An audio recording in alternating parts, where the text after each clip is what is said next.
Firefighters go into burning buildings every day to save people. It's important to keep their gear updated so they can protect themselves as well. Our Sade Ray shows us for volunteer fire stations, which we have a lot of in East Tennessee, it can be a very difficult thing to keep up to date. Replacing gear can easily cost thousands of dollars for fire stations. Many have to decide where to spend their tight budget, and while it can be difficult for many of them, volunteer stations have a more difficult time.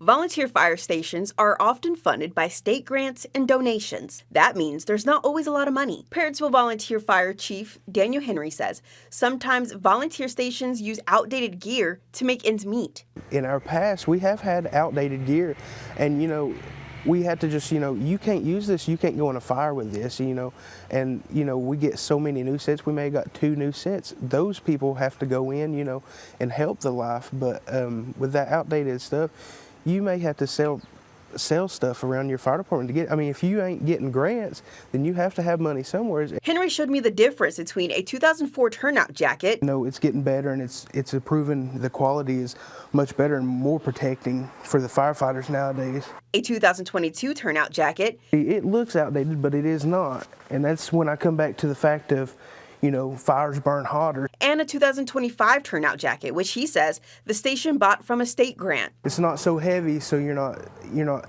getting tired and stuff as much. So Knoxville Fire Department is funded through tax dollars, but Health and Safety Officer Tim Wood says the rising costs make it hard for all fire departments to budget their money for needed gear. Like, hey, in 5 years we're going to need this, so you can set aside in the fire department budget X amount of dollars, but who's to say in 3 years that doesn't raise a certain percentage, so the money that you had budgeted, it may not be where you need it to be in 3 to 5 years. So he says turnout jackets and pants could cost around $3,000 to $5,000, but there's more that adds on to the cost. Gloves can be anywhere from $100, $150 depending on what you get. Boots are about $400. The hoods we wear are about $150. Helmets are $300 to $400. Assistant Fire Chief Henry says it's always rewarding to make an impact on the community, and it's what keeps them going to find ways to fund their station. In Knoxville, Sade Ray, WVLT News.